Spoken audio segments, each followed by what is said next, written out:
Hello, everyone, and welcome to a very special episode of Evil Man. Jingle bells, jingle bells. Yes, welcome everybody. I'm James. And I'm Mike, and we're so proud and happy and honored to be here today for a very special video live stream, albeit pre-recorded episode. That's right. Yeah, if you're listening to this as a podcast and you're saying, "Hey, the audio sounds a little different," or something, well, that's because this is also a video live stream podcast for the Sonar Holiday Marathon. So Video may have killed the radio star, but it's helping podcast star. Oh, Mike, you got there, and great point. Great point. Now, because we're on video, I want to throw out there that we're all giving a different look. I personally threw on sunglasses in honor of my radio idol, Bob McCowan, the sports radio host here in Toronto. What was your guys' inspiration for your looks? Mine, by the way, I'm Chris. No one said my name. Oh, damn it. Merry Christmas, everybody. Ho, ho, ho. My inspiration is Be Real from Cypress Hill. My do the voice. Can I just say... Say anything. Toss that ham in the frying pan. Yeah. I love Cypress Hill. If they tour again after COVID, will you buy tickets? Will you? Are you going to come with me? Yes. Tables are turned. By the way, the funniest thing I've ever seen with mine own eyes is Mike in a hat. Yeah. You know what? Never seen you in a hat before, Mike. I don't think ever. Yeah, I was saving it until right for this moment. This is a hat, and I don't often wear them, but my look today for our Christmas live stream video episode is sort of a salute to the Canadian working man. So I'm wearing a vintage sort of Tim Hortons hat and some sunglasses because I'm imagining. Honestly, yeah. Now, Mike, you're imagining what? Imagining what? Well, that I'm working outside in the sun and I need to shield my eyes, Which you've never done in your life. You're an indoors worker. No, I've only ever worked at the desk. Now, Mike, here I am saying you've never worn a hat, and I realized I'm wrong. Remember there was that period of a few months where you wore a backwards Kangol hat for quite a while? Yeah, that was a really rough time for me emotionally and financially. But I persevered and I got myself out of that awful place. Yeah. It was a tough time for you, but also the coolest because you had the backwards Kangol hat and you wore black leather gloves. Yeah. But it was a tough time too because you were an assassin who was walking around with a gun that had a silencer on it. Yeah. Oh, you don't want to be killed by a guy in a backwards Kangol hat. It's I know. Insult to injury. Silencer. I just got shot by a really cool guy. So did you mail order for the working man's Tim Hortons sun hat? No, it was just something in a pile of old clothes in the closet. Probably from just a sketch troupe of, years gone by or something. Did you oh, okay. So it wasn't like you moved into your apartment and that hat was in the closet. Oh my God. That's like the premise for a damn horror movie set right here in Canada. Who put this here? Looking at I'm looking at Chris's video here, and he's got his ceiling light right above his head. And I said to Michael, God, it looks like he's a damn angel with a halo around his head. I should put a hoodie on to be more Be Real-y. Be Real, I don't know if he would wear like a full. Yeah, the halo is cool, right? Yeah. Well, now Chris he's actually leaving the microphone to put on a hoodie, and he's okay. He's showing his belly to the camera. Truly a disservice to our listeners. Now we're seeing Chris pull up his shirt. He was jumping around. Yeah, showing his belly, jumping up and down. You can't obviously see that kind of thing when you're just listening. So this is very special. Yeah, absolutely. There he is, patting his belly. I don't know if Chris knows that we can't edit this episode because it is live streamed, but there he goes. He's sitting back. By the way, Mike, Yeah. You mentioned Jump Around while I was jumping around. Different hip hop group. But same producer, DJ Muggs. Wait, DJ Muggs, House of Pain, Cypress Hill, and Funk Dubious, along with DJ Muggs, were all a part of the Soul Assassins crew.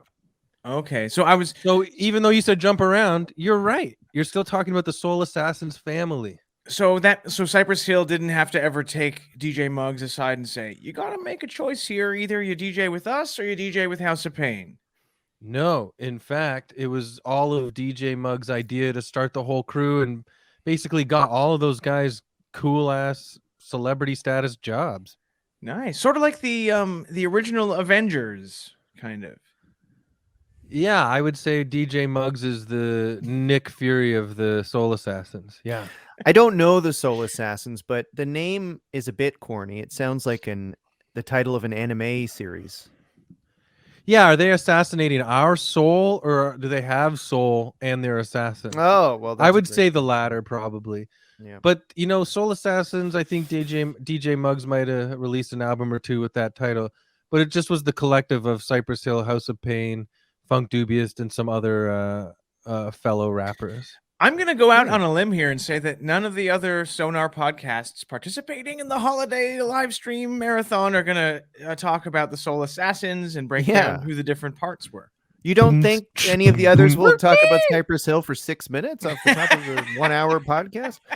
Guys, wait, Insane in the Brain, Christmas edition. Oh, okay. Yeah, it is. You know what? It is a good point that this is coming out right before Christmas. Mm-hmm. Are you guys excited? Yeah. I'm pretty excited. I'm really excited. Holy shit, man. I can't wait to see what Santa fucking puts under my fucking tree.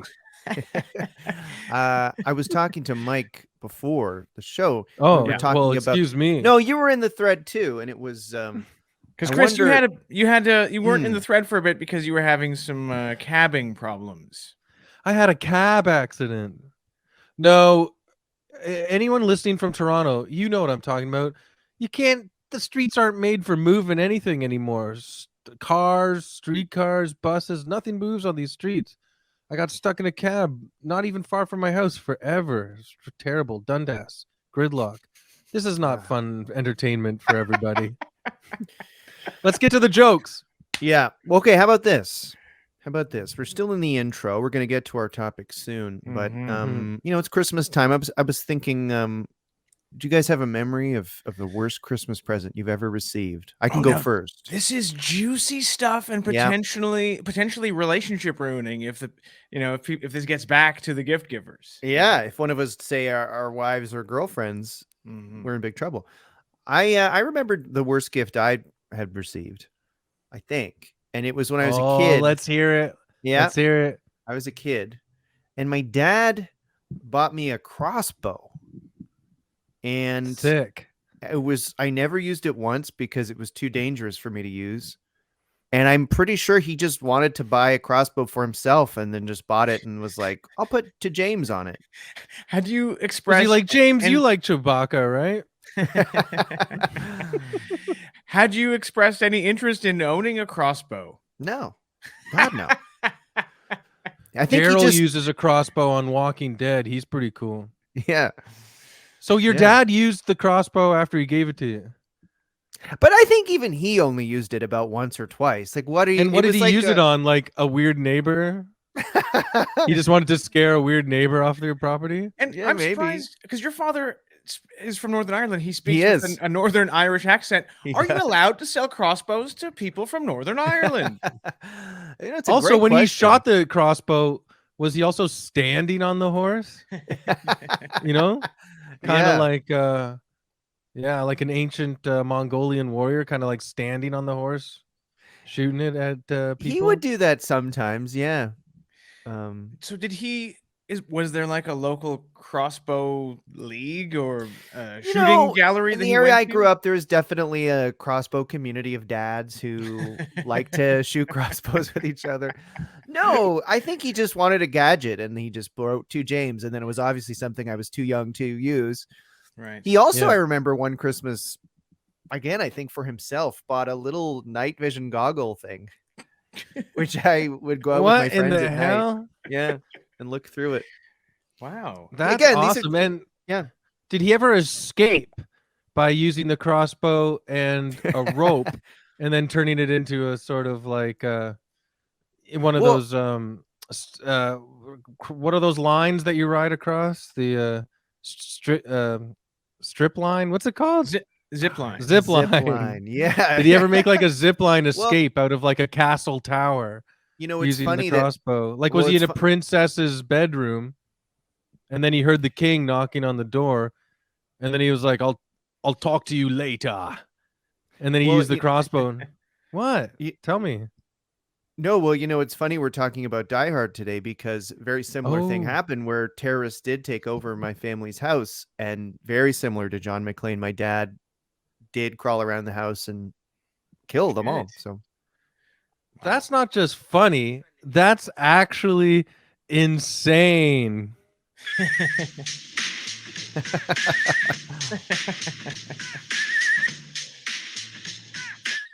There we go. Thank you very much, guys. That's the last I will bring up Cypress Hill. And thank you for humoring me. I never got a violent gift from a loved one for Christmas. But I do remember once from my mom's friends who we rarely saw, they like mailed us gifts, me and my brothers, and I got I think a Madonna cassette as a young boy. And I didn't have any interest in Madonna, and that was probably really. Yeah. Which cassette was it? Maybe True Blue. Which, looking back, great song. Probably had some great hits on it, but at the time I was not as interested in Madonna, I guess. It is funny imagining young Mike getting it and opening it and going, "Oh, thanks." I opened it and was like, "Thanks." Not, and I threw it in the fireplace and said, "What the fuck was that about?" Mike. Yeah. Good God. Well, did it go up in flames fast since Madonna is such a salacious sinner? It did. And that reminds me. Did the flames lick the cassette? Did you guys see on the weekend there was this thing on Twitter briefly where Ben Shapiro's sister, Abby Shapiro, put a tweet out. She put a tweet out, and it had a picture. Classically Abby on Twitter. A great singer and great modest dresser. And she tweeted like, "Look, here's Madonna at 63 and Nancy Reagan at 63. What would you rather be?" Or something. And it's like Madonna in lingerie on a bed looking cool. And a picture of Nancy Reagan wearing a cardigan, like eating porridge or something like that. And then people started posting like, Nancy Reagan was famous for being like great at oral sex in Hollywood in the 30s or whatever, and that was fun. But so she married. Whereas, sorry. So she married Ronald when he was a movie star. So what? She was like a Hollywood. She was like a minor actor. I think she appeared in a few movies. She was no Greta Garbo. She was no Lauren Bacall. Greta Garbage. Her nickname was Greta Garbage. By the way, I just want the regular listeners who are getting to watch us do an afternoon Zoom style. I just want, now you can tell, they can see visually how much I bug you guys during the recording of this podcast. It's not true. Yes. I think you're worried you're bugging I think that you guys are worried that we're being filmed, so it's coming across a little tight. It's all in your head, man. Good note. Well, there's I am in my head. I'm on acid, so I might be in my head right now. Okay. Well, this one's different because we can't edit it, so it feels like it's like an episode of SNL. It is. Genuine. This is our SNL. Yeah, so maybe I might be being tight because I'm thinking, we can't edit this. I got to be careful. Be yourself, Mike. Okay. I have a Christmas cassette tale that's very similar to yours. This old couple that was close with my mom, they were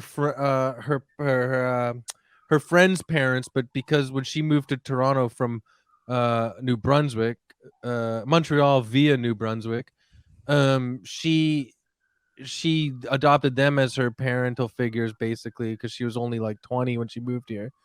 And so we knew them for years and years, and they saw me grow up. And by the time I was in grade 6, we were having a Christmas party, as we always do, a few nights before the actual Christmas. And they're getting older, and they go, "Christopher, come over here." Now, I hate to say it to everybody listening. When I was in grade 6, it was 1989 turning to 1990. Okay, Oh God. isn't that fucked? That's Uh, so, yeah. yeah, and so yeah, and then so they go, "Do you like the new kids on the block?" And because only a couple like cheesy girls in grade 6 liked them, and it wasn't cool to like them if you're a boy. When we were boys at that point, we liked Public Enemy and NWA. And I went, "Ew, no, I hate New Kids on the Block. Oh, I hate them so much. We all hate them. They're the worst. I hate them. They suck." And they're like, "Okay." And then, anyways, Christmas morning, I opened their present and they got me the New Kids on the Block cassette. And then they died a couple days later. No, they didn't die a couple days later, but I did that to some nice old people. Yeah. Oh man, That sucks. That's really funny. they didn't take it back and exchange it for something else. Did you have we're also like feeling a bit stiff right now because we usually don't record with shades on? Yeah. I mean, I don't feel stiff. I respect your feeling on that, but I'm not feeling it. Yeah. I think the shades are giving me, if anything, more confidence. Yeah, you do seem cooler than usual, James. You seem This is the coolest I've relaxed. ever seen James in my MF in life. Thank you. But Did you, when you got the tape, did you have to walk it back? Like, No, because they weren't there, because I opened it with just my family on Christmas morning. So I didn't know. I never got to say anything again. I think maybe I saw them like half a year later and was like, "I liked it. I actually liked it." I know I said I hate them, but I listened, Yeah. and then I liked it. And did they actually pass away a few years after that Christmas?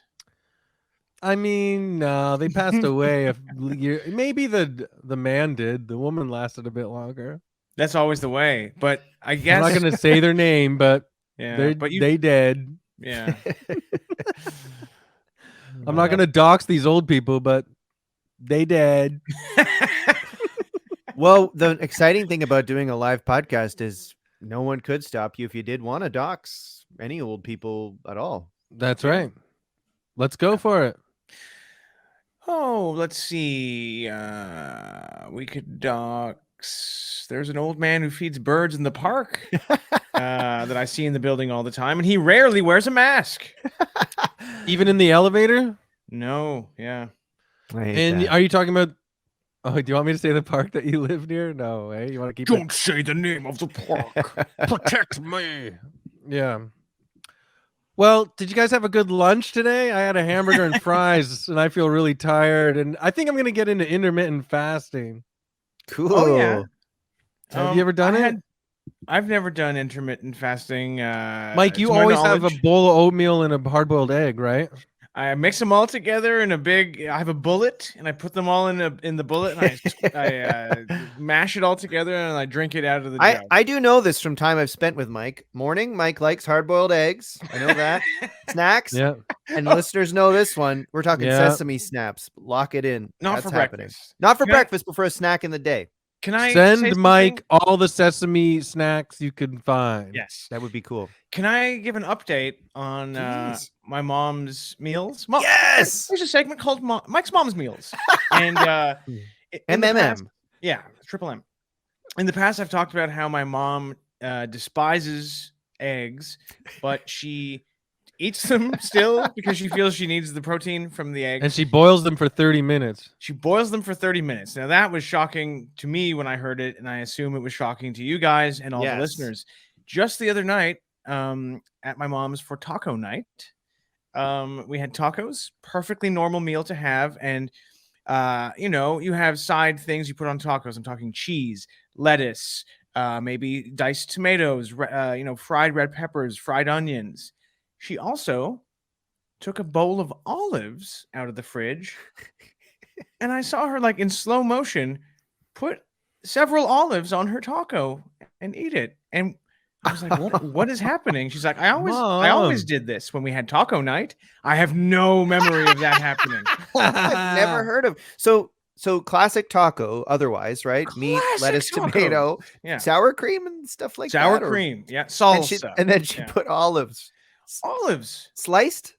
No, these were full small olives. Like, I'm not talking big mamas. I'm talking just the little guys, but olives on the goddamn taco. She's getting confused with heroes. I said, Mom, are you confusing these tacos with heroes? And she said, no. Mom, do you want a complimentary spanakotopia to go with that? I would love to get your mom on for an episode to talk about honestly the hard-boiled egg thing alone. I mean, you 9 minutes you've hard-boiled an egg. 30. I don't know 30. I don't know what that's doing. That's like a crime against chickens, basically. You're like, you got a real problem. But yeah, speaking of crimes of chickens, I had an omelet once with pieces of chicken in the omelet. That was messed up. Too. What the hell? So you know it's like, thanks for the eggs. Now I'm gonna chop up your body and mix your it is weirdly flesh gruesome. in the eggs. Yeah, like you wouldn't think about it if it was a sausage or whatever, bacon in an omelet, but somehow when it is chicken, it does it becomes more visceral in your mind about what you're actually eating. It's like you put a whole chicken coop in a freaking blender. Why did it take me 5 minutes to say that? I mean, remember the good old days with Groucho and all those guys? Yeah. They wouldn't stutter and stammer on a gag. What the hell's happening to our generation? I don't know. Well, did you shake your mom? Did you throttle her and tell her that you're getting Mexican mixed up with Greek? I looked into the eyes and I said, Mother. Mother! Don't put olives on that meal. Yeah, you grab her head like, Mother! Yeah, have you guys ever heard of olives on taco? I am going to turn my back to you as you eat your quote-unquote taco. Mother, I cannot watch. Mexico right now, they would laugh at you. Mother, I will never go with you to Mexico now. Ma'am, do you have anything to declare as you enter my country, Mexico? That's the Mexican border guard. And my mom would be like, oh, nothing, sir. And then she'd sort of smile to herself. And then we'd pass the border. And then she'd say, Michael, look. And there's a secret compartment in her purse full of olives. I love the idea of mariachi band playing on a patio and her sneakily dropping she's got a billowy Irish linen sleeve because of the nice warm weather, but she's secretly clandestinely dropping olives into her tacos through the sleeve contraption. Well, can I tell you guys my favorite olive reference in talking about sneaking olives? In Robert Altman's movie MASH, you got Donald Sutherland as Hawkeye, and then you got I forget who Tom Skerritt's character's name is at this moment, but they're buddies off the top in the beginning, right? And they're party animals and they're wild. Some people have retroactively said that MASH is pretty sexist because of how they treat Hot Lips Houlihan. Maybe they're right. Anyways, this isn't about that. So they go into a tent. Hawkeye goes into a tent and sees Tom Skerritt's character, who's a really funny Southern guy, talking to Elliot Gould as Trapper John. This is when we meet Trapper John, and he's being coy, and he's got his toque on, and they got their army fatigues on. They look all cool, and Tom Skerritt and Hawkeye give Trapper John a fucking martini, and they're making martinis, and Trapper John's not talking. He's being a mysterious stranger, and then he goes, Donald Sutherland says something like, I've seen you somewhere before, stranger, and something like that. And then Trapper John goes, these martinis would be a lot better with an olive. And then Tom Skerritt goes, olives? Where the hell do you think you are, man? And then Trapper John pulls out a jar of olives from his army jacket and drops them into their martinis. How sick is that? That's kind of like your mom in Mexico, Trapper John style. Jesus. Wow. Yeah. You'll have to play Suicide is Painless for your mom. Yeah, The next time she theme puts song olives for on the MASH. tacos.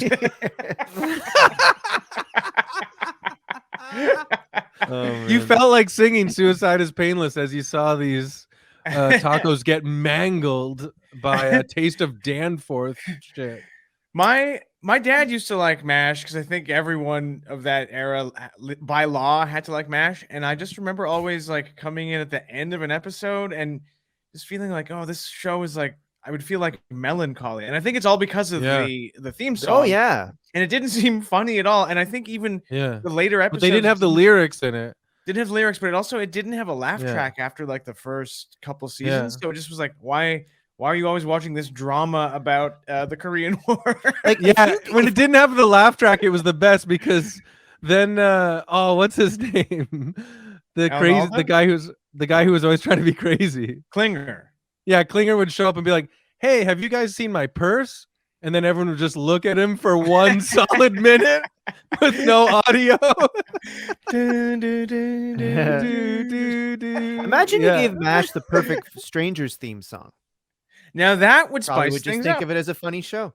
Yeah. How does that go again, James? Standing tall by the wings of my dreams. Yeah, that makes sense actually. You know, that show could probably not happen today because of the way America has tightened its borders to immigrants. Yeah. A guy like Yep. Balky would have to live as an undocumented immigrant, probably. And Trump would hate Balky. Trump. I would thought of something hate the other Balky. day. This is quite a coincidence bringing up Balky. I thought of something the other day because I was talking. My daughters love Rudolph the Red-Nosed Reindeer right now, and the reindeers' names are, you know, Comet and Blitzen and Cute. and I was Dasher, like Donner, Donner, and Vixen. And Liquor. if you keep saying it. If you keep saying it, it starts to sound like you keep saying Bronson and Pinchot, who played Balky on Perfect Strangers. Yeah. Donner and Dancer and Prancer and Blitz and Comet and whatever, Dasher, Donner and Vixen. But did you know there was one named Bronson Pinchot? And it's a deer with Bronson Pinchot's head attached to it. On Bronson, on Pinchot. Cousin Larry. Where are we going, Cousin Larry? Guys, can I just say please, one last thought? Sorry, James. Sorry to jump on you there. No. But do you think Bronson Pinchot? Because I don't know what he's been up to lately, and I feel like I'm not alone. But I do know for a fact that Cousin Larry, of course, the actor Mark Lynn Baker, recently appeared in an episode of Succession. So I wonder if Balky was sitting at home and going, "Oh shit, I gotta call my fucking agent. I should be in Succession." You know, Balky had a run. Did you see True Romance? Yeah, that was sick. True Romance, big role in True Romance. He was in. He spills the coke. Tom Cruise too. His girlfriend blows the cocaine all over him right as the cop approaches the car. But guys, True Romance that definitely is from like it's from 1990 or something. Come on. But he still had a good run. 93 or something. He still had a good run. Yeah. And True Romance as well. That role broke him out of his good guy role from I'm in a Balky rut. You got to get me better parts. Are they called Perfect Strangers? You know what? I feel like Cousin Larry wasn't on TV for such a long time because he's like, there's no good roles for a far right, hardcore conservative Christian like me. Yeah. And then perfect, I can play one of these heroes on an episode of Succession. Oh, I love he become a born again man? Larry? No, I'm just joking, but that's his character. He was uptight in the show. He was uptight. Politician. He was. No, on Succession, I can see it. Yeah. Oh, yeah. I can see it. Yeah, because hardcore conservatives, in my opinion, are sticklers for rules upon rules. Yeah. So maybe he was. Who knows? But I don't know. He's from Hollywood. It was different then too. He could have voted for George Bush Sr. easily or Reagan. Yeah. He liked his fiscal policies. Yeah. We're on a time limit this episode, so I should probably move on to talk about the Patreon if you guys. And we just started getting going. I know. See, this is what people don't know. Usually our first 20 minutes are boring. We edit it out and get going when it kicks in. This one, we don't have that luxury. That's why we seem so utterly amazing out of the gate, usually. Yeah. But also, we've been recording in person together a lot lately, and it's been so fun ever since we've been vaccinated. Oh God, man. Yeah. Well, why don't I tell the people about Patreon, and then we'll get to our topic. Oh, look at that. I'm going to call him Producer Michael. Popped up. Yeah, there's another Michael involved today. Yeah. He popped up our Patreon address there on the screen.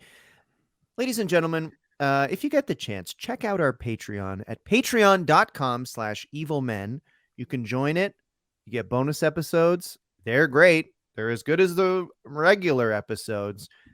Please check it out. If you already subscribe, we are so grateful. If you can't subscribe, maybe you could rate and review us online. Yeah. It costs you nothing, That part, very easy. Yeah. So thank you. Thank you for listening. Anything you guys want to add there? Insane in the brain. Yep. Insane in the brain. So why don't we talk about our topic this week? Now, James, you are in charge of this week's special Christmas live stream Evil Man subject. And who is it again? It's a little guy called Hans Gruber. Woo! There he is. Nice. On the screen. What a great actor. What a great character. And what a great film.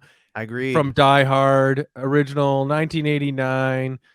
Everybody says now officially it's a Christmas movie. Yeah. And Mike Balazo has never seen it. Yes. Chris and I discovered this yesterday, and I'm pissed. I'm pissed too. It's actually fucked that you haven't seen it. I feel totally fine. I feel no guilt. I feel no shame. I feel very. My self-confidence has not been wounded one bit. I am totally willing to continue as part of this episode, even though I haven't seen Die Hard. So after we busted you yesterday in the chat on not seeing Die Hard, you left the house and you went to stores and you went shopping and you felt okay and you didn't feel ashamed with everybody looking at you. No, I went to stores and I went outside and I didn't give a hell. You know what I mean? But I feel why do you think John McClane, aka Bruce Willis's character, says, and Hans Gruber also says it. Yeah. But why do you think they say yippee-ki-yay, motherfucker, and where do you think they say it? Are you asking me? They say it? Yeah, I'm asking you because you don't know the movie, but you clearly know that quote. I'm sure you can't grow up in this culture without hearing the famous phrase "yippee-ki-yay, motherfucker." It's so true. Good morning, yippee-ki-yay, motherfucker. Oh, ha ha ha. Now, is it something obviously that Bruce Willis says to him before blowing his damn brains out, or throwing him out a window or something? I don't honestly remember exactly, but I think basically the hunter has become the hunted. Can I? But do you? Okay, yeah. Sorry. No, go ahead. Go ahead. No, you go. Well, I have just some info here, but I didn't mean to derail a thought. If you had it, I think the internet is slightly delayed. My thoughts are shit. Okay. Before I start telling you guys about Hans Gruber, can I do my Alan Rickman impression for you guys? Yes. Oh, yeah, please. Here we go. I'm Alan Rickman. You know, that reminds was very me good. Alan Rickman. They call me Mr. Boombastic. That sounds a little bit like Shaggy. I'm Shaggy Rickman. Can you do some Shaggy as Alan Rickman? It wasn't me, Alan Rickman, who was banging your girlfriend on the counter. It actually wasn't me. If she say it's night, confuse her, say it's day. Is that what he said in the "It Wasn't Me" song? Yeah, he's talking about like basically gaslighting. Is he dating an idiot? I mean, gaslighting your lady, where if she accuses you of being with someone else, you go, "What do you? It wasn't me." You tell her, if it's daytime, tell her it's nighttime. Confuse her. Babe, the guy who looked like me was doing it with that girl at night. Yeah. You saw it in day. Yeah. You cheated on me. No, you cheated on me. I'm sorry, Shaggy. That's better. I would never cheat on you. That's really good, James. Thank Can you you. say I'm something proud about of it. John McClane? Here's the thing. I watched Die Hard a million times, but I haven't seen it in years. So Well, my Chris, take on it isn't as fresh anymore. I did write down some Hans Gruber quotes, and I thought maybe we could do it now or later. I thought you could like improvise something as John McClane, and then I could reply with a real Hans Gruber quote. Or I could just tell you the quote. Whatever. Here's a quote. Okay. Here's a Just another American who saw too many movies as a child. There's a quote from it. How about this one? We know, like you said, we know John McClane says yippee-ki-yay MF. Remember, as you said, Chris, you tell me yippee-ki-yay motherfucker, and then I'll reply as Alan Rickman. Yippee-ki-yay motherfucker. Oh yes. What was it you said to me before? Yippee-ki-yay, motherfucker. Yeah. Remember that? Now, can I? Because I feel left out. Can you do Bruce Willis? Well, can I do a quote from Die Hard, but in the voice of Jimmy Stewart? Yeah. Okay. Mr. Potter, I'm. What's a Hans Gruber quote that I can do in? Say God. Are you Officer John McClane of the New York Police Department? Are you Officer John McClane of the New York Police Department? It's okay. okay. How about this? It's, a 6-foot-tall white rabbit named John McCain. John McCain. McClane. Yeah, John McCain. Yeah. I should start giving some details about Hans Gruber here. Sure. Yeah, like I kind of forget his master plan from what he wanted for taking over the building. Let me tell you guys. Here we go. Okay, so Hans Gruber is a fictional character and the main antagonist of the 1988 action film Die 88, Hard. Sorry. I said 89. Yeah, portrayed by Alan Rickman, as we've been saying. So here's a little something about Hans Gruber, the character. He was born in Germany and was classically educated. In his young adult life, Gruber joined the Volksfrei, a West German radical group, but he was expelled from that group for being overly greedy and violent. Can I ask a question? Yes. Because I've seen clips of, obviously, of Die Hard. He speaks with like a clipped English accent, but he's supposed to be an East German terrorist, a far left terrorist. How do they explain that in the damn movie? That's a great question. And I've read the summary, but I haven't seen the movie in a bit, and I don't quite remember either. But he might just be putting it on to fake. I don't know. Right. I actually make it till you make it. Make it till you make it, Mike. I like the question though. While Gruber is in Europe, he's a radical. I don't even know what his politics are. Far right, far left. I have no idea. But he gathered a bunch of criminals, to make a team.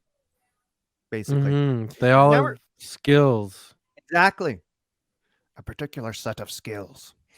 So now let's fast forward to the events of Die Hard. Okay, now I'm going to tell you guys there's some spoilers if you haven't seen it. Mike, I'm looking at you, and probably only you. Yeah. So it's Christmas Eve. Okay, New York policeman John McClane, Bruce Willis, arrives in L.A. and he's hoping to reconcile with his estranged wife at a party held by her employer, the Nakatomi Corporation. So is the movie in general? Oh, there it is. The Nakatomi Tower. Wow. Yes. Is the movie actually about like what city's better, New York or LA, dude? Is that basically? And I'd be saying Toronto. Yeah. It's a great point. You put a New York cop in LA and he's going, and I think there was a line in the movie, Chris, isn't it, where he's like, sushi? Really? Yeah. Because he's all about because he's a New Yorker. Coffee. Yeah. Yep. Yeah, probably like a hoagie. If you show a New York cop in the 80s a piece of sushi, he draws his weapon, fires instantly. Exactly. So John McClane arrives at Nakatomi Plaza for this party where he's going to try to win his ex back. But the damn tower is seized by Hans Gruber and his heavily armed men. Get this, Mike. Every fucking buddy in Nakatomi Plaza is taken hostage except for John McClane. He slips away. Yeah, exactly. Okay. So now you got this tower, German terrorists going wild. Right. And one man is hiding in the tower trying to stop it. So the end of the Cold War, they've got this communist terrorist I guess it was just before the end of the Cold War, I suppose. Yeah, and he's being mean in a tower at Christmas. Yeah. You don't see the German bad guy trope as often anymore. This must have been the tail end of it. Yeah, I think for some reason the villains in movies switched to a different part of the world. Yes, they did do that. Yeah. Same with the news. Yeah, you're right. So, where are we at here? Okay, so Gruber and his team. You're probably saying, what do they want, right? Yeah. Why are they taking over Nakatori Plaza? Well, they wanted to steal $640 million in untraceable bonds that are in the building's vault. It's like a perfect crime. Yeah. See, when I was a kid, I was like that stuff was like, yeah, whatever. I just knew they were bad, and I was like, let's go. But now that you are older and you have a family, you're like, hell, I could use that money. Yeah, I would do that for my girls. Yeah, I got 2 daughters. Of course I'd do it. I need $600 million. Imagine Hans Gruber did that for 2 daughters. Yeah, you know what? 640 million. I would say, like, I'll help a little bit if you don't put me in danger and I can't get arrested, and I get $1 million. Yeah. It's weird how, like, in Succession, one of the kids could get bought out of the company for like $2 billion. Yeah. And Hans is doing this for less than $1 billion. Yeah, things were different in the 80s. Yeah. So inflation. Yeah. So Gruber and his team are trying to break into the vault to get these bonds. And McClane, they got a computer guy. They got guys with machine guns. Yeah. Remember the tall guy with long blonde hair? They got the beautiful tall guy. Beautiful blonde hair. He was in like so many 80s movies. I think he might have been a violin player in Outrageous Fortune. Wow. With Shelley Long and Bette Midler. Oh, Shelley Long. I might be totally wrong, but this guy was in a lot of weird movies. He kind of looks like Rutger Hauer. I'm gonna look it up. Okay. Yeah, he looks like if Rutger Hauer,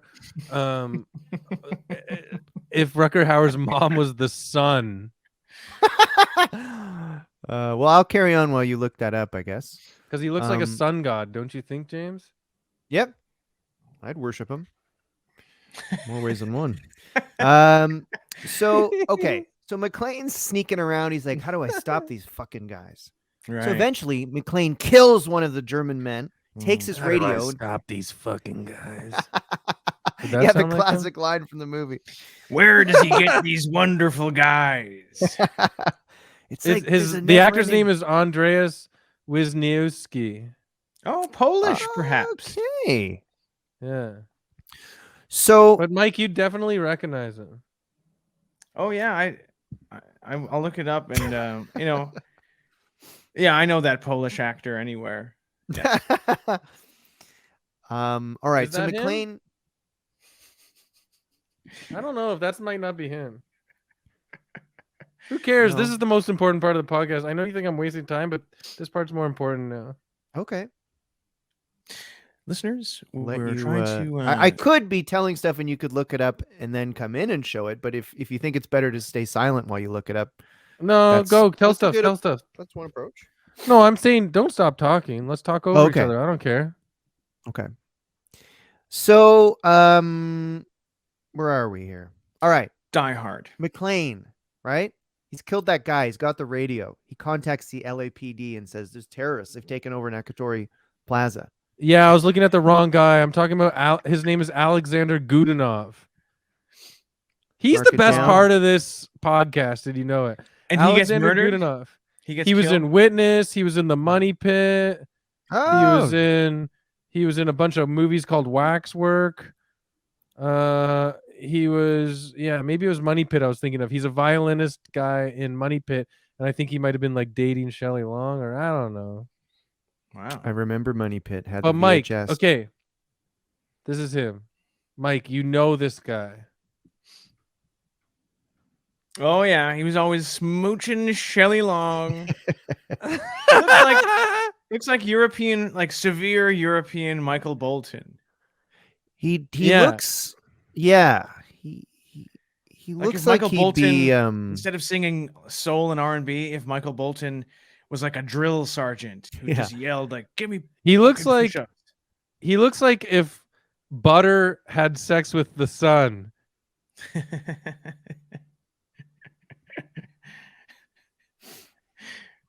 This is the worst episode we've ever done.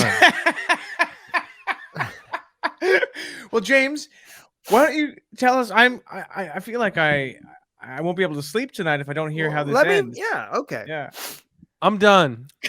So McClane. he's And that's played by Bruce Willis, right? That's right. He's Okay. contacted the LAPD. They're skeptical. They're like, there's no way that's true. I don't know why they're skeptical. I feel like you would take that seriously, but they are. So they send Typical over LAPD. Yeah. So they send over a cop to investigate, a Sergeant Al Powell. And guess who the hell played that cop, Mike? Chris, you know. Yeah, I know, Hulk Hogan? motherfucker. Does this give you a clue? Did I do that? Urkel. No, but close. Oh, Eddie, the No, older brother. No, but Oh, close. I know. Laura. Urkel's. Michael, his no, crush. close. Who else? Harriet. Harriet No, from Family Michael, Matters. no. The grandma from No, Family Michael, Matters. you're missing the most How do you know obvious so many one. characters from Family Matters? I love that show so much. You know, Michael. Carl. Yes! Carl Winslow. Reginald Vell Johnson. Wow. And I wouldn't be surprised if his character's name was Carl in the. You in know Die what? Hard. You honestly might. Well, no, wait. His name was. I wrote it down here. Al Powell. Darn Sorry. it. But it's I do know what you mean because he was a cop in Family Matters. Yeah. He was typecast as a cop, a jolly cop. Do you And think there- and- Urkel? And he was typecast as always being around a nerd because remember in Die Hard there was also a weird nerd always hanging around him like, do we have to go in the tower? And you know. Yeah. Do you I'm think hungry. Jaleel White was Jaleel White? Oh, apparently he was a cop in Ghostbusters too. Producer Michael is telling us. Frig. But not Wow. Ghostbusters 2, Ghostbusters as well. As well. Yes, as and well, not TOO. Ghostbusters Afterlife or not the 2016 Lady Ghostbusters. Well, they might have brought him back for Ghostbusters Afterlife for a cameo. As a hologram, because I believe he passed away, didn't he? Oh, Yeah. God damn it. Why the fuck would you pass away now? I know. Yeah, things are so good. Well, let me plow through here. I'm almost at the end of the plot. So, Carl Winslow, he's investigating the plaza. He's like, I don't think there's anything wrong here. Mm-hmm. He's about to leave until bam, McClane up in the top of the tower throws the dead body of a terrorist onto his car. Well, that Yeah. sure got his attention. So, Reginald Vell Johnson calls a SWAT team. They Mhm. come. It's all really on now. He doesn't. He doesn't call Steve Urkel. No, but he might have called his wife Harriet, was it? Harriet. Yeah. To say, honey, don't wait up for me tonight. So now it's really on. The SWAT team's there. Everybody's there. It's going crazy. McClane's in the building. You know, he's killing dudes. Hans Gruber's killed a hostage or two. McClane steals some C4, which is always referenced, I feel like, in these action movies, and he throws it into an elevator shaft. Terrorists explode. Hans runs into McClane and tries to kill him, but the gun happens to be unloaded. So Hans really knows that fucking John McClane's in the building and trying to ruin this plan, right? So we're coming up to the climax here. So the FBI, they're up their own ass. Can I just Yeah, ask go ahead. Before you get to the climax, I need to say Yeah. something too. Sorry, you go first, Mike. Okay. I was gonna ask, did Bruce Willis shoot the first Die Hard when he was still married to Demi Moore? Before, I No. think. But I do have a note. Really? He did film this movie while still acting in Moonlighting With with Sybil Shepherd. Sybil Shepherd. And he'd shoot Moonlighting in the day and this at night. Bruce, Mhm. you're gonna run yourself ragged. Yeah, I know. I want to say too, I don't think you built up enough, James, about how leading up to the confrontation with John McClane. I mean, John McClane is a thorn in his side the whole time, constantly thwarting plans and taking out some of his henchmen and stuff. But in the meantime, the reason why Hans Gruber is an evil man on today's episode is because he was psychopathically ruthless. Great Remember when he point. I mean, shot? it's- I'm- remember I'm when he shot summarizing that very cocky quickly here. cocaine snorter guy in the head? Absolutely. The just guy to goes, prove a point? Bulby, that guy, Bulby, remember? Yeah. And then they fucking Oh. shoot him. Yeah. Yeah. Now that I No, think about it, was that guy kind of like a hardcore Jewish like guy, and then Hans Gruber was like a hardcore German guy, and like maybe I that's what guess there added to is the that subtext, but that's what added to the horror of that scene, because I remember watching that as a kid and feeling shocked. You think this guy's Mhm. quite charismatic. He might talk his way out of being a hostage. He might Yeah. get around being, and then Hans Gruber himself does the shot, right? Bullet right to the head. I think so. I don't remember, but I do know that See, scene. we don't fucking even know what we're talking about today. I mean, I've got a lot of notes. I know, but we have to talk about why Hans Gruber's evil. Well, I guess let's hear how he we dies. did look up that guy for 5 minutes. Let's hear how he dies. Let's watch All the right. movie right now. Here we go. So 10-minute warning. I know we've only got 10 minutes left. All right. So the FBI, they decide to cut off power to the building, but they're up their own ass because this was exactly what Gruber and his team wanted. Yeah. They cut the power to the building. They're able to get into the vault. They're able to get the bonds. Okay. So during this time, McClane, he's figured out Gruber's plan, and he's figured out that Gruber's plan is to kill all the hostages in an explosion and fake himself and his own team's deaths and run off with the money. So McClane's figured that out. Meanwhile, Hans Gruber's in there. He notices on TV, right? They're playing the news and they're showing that John McClane is in there. And they're also reveal on the news that John McClane's wife is one of the hostages. You knew that was coming.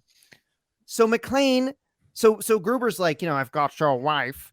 McClane surrenders to Gruber. He's about to be shot, but when he's about to be shot, he grabs his concealed service pistol taped to his back, uses his last 2 bullets to wound Gruber and kill his accomplice. Gruber crashes through the window, right, on a high story. But as he crashes out the window, he grabs onto Holly's wristwatch. Holly is Bruce Willis's wife, and he's holding onto her wristwatch. And McClane unclasps her watch, and Gruber falls to his death in that famous shot. Oh, God. There it is. So wait, so the watch is also, he sacrifices the watch? Which, hey, that could be a few $100s. Yeah, It was a nice real watch? Sophie's Choice situation. Yeah. Watch or the wife? A decision no man wants to The make. watch or the. mind. But is it his ex-wife, or they're just on the rocks? I think they're just on the rocks. Yeah. Okay. Estranged wife was what it said. So he yeah. undoes the watch, and Alan Rickman falls to his death. And then does Bruce Willis get back together with his wife, or Honestly, I don't even remember that. Do you, Chris? Yeah, I think it's implied. and you see John McClane's bare bottom going up and down Yeah. between her open legs. during the credits? There's a 17-minute sex scene during the credits. Wow. Yeah. Sometimes you die hard and then you have sex. That's the theme song at the end. And when they're having Yeah. sex, his wife says, "I love you, Die Hard." So then he So splatters on Mike, the here's a ground? little secret. Here's some other people that are in the movie that you might not know about. A bunch of characters from Wings, Bob Newhart, some of the Daryls from the Bob Newhart show. Yep. All the cast of Inside Herman's Head are all in the movie. Yeah, Perfect Evening Shade. Strangers. The guy Evening from Shade. Twins? Shade is All of janitor. these great, early 90s primetime actors are in it. Yeah. Does Sybil Shepherd appear, or does she appear and sort of say like, "Bruce, you're neaded on set for moonlighting," and he's like, Bruce. "Shut up." Yeah. When John McClane's trying to settle his nerves hiding from the terrorists, he pours himself a glass of whiskey and raises the glass, and he sees the reflection of Sybil Shepherd in the glass of whiskey, and she goes, "What am I doing here?" And he goes, "Huh?" And he goes, "I." And then he sees his reflection again once he shakes his head clear and drinks the whiskey. Shit. This Alf is, is in Die Hard. Alf. Willie is in Die Hard. You know what's Hans, you can't take all. I was gonna do a No, Willie. do it. Sorry. Hans, you can't keep all these people here as your captives. No, that's not very good. No, that was good. What are all these terrorists doing in our house? Yo. So is it explained? He's presented as like, oh, he's a maniac. like terrorist. He's a radical. I don't even know if he's left wing. I don't know what he's fighting for. I read it from the Die Hard wiki, and it says that his character is supposed to be from East Germany and was part of a radical left wing group, the Fry. I mentioned that earlier. Yeah, the Fry guys. So he was a far left, like a communist terrorist, and Volksfrei. It reminds me of the Fry guys from McDonald's, except a little bit more violent. Mm-hmm. But yeah, he's a sort of before communism ended, he was presented as like, yeah, he's a boogeyman. That's and pretty then funny. Joe McClane or whatever kills him and saves Don't America. say Joe McClane or whatever, Michael, for Christ's sake. Can I mention a funny note really quickly? So I think like very few of the henchmen were actually German, if maybe none of them. Yeah. And they changed it for the video release, but in the theatrical release, the German criminals were speaking gibberish, not German. And in the German release of the movie, they changed it from German terrorists to like vaguely European. Really? So they would just be doing a scene going like, yes. Wow. That's good. Listen to this song by the Spits.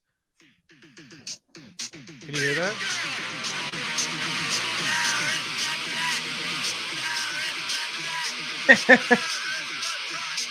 Terrorist attack. So we have 3.5 minutes left. So did this movie predict 9/11? Yes or no? Yeah. It predicted one cop saving the day during 9/11. Yeah. Okay. Fair enough. Otherwise, 9/11 would have been quite the tragedy, if it wasn't for that one cop. Mm-hmm. Yeah, who saved it from happening? Should we do the very quick? Yeah. Evilometer. I mean, look. Hey. Okay. Hans Gruber. We've got 3 minutes left. Let's make this a good podcast now. Chris, out of 10, Hans Gruber. I would say 6 because he kind of bumbled along a lot. The point blank murder of, I forget the guy's name, the guy we brought up. That was pretty harsh tokes, dude. And the fact that he wanted to do he was going to kill all the hostages. He was going to kill them, but he didn't because he's a bumbler. Mm-hmm. So he's got a lot of fool in him that kind of counteracts some of the evil intentions.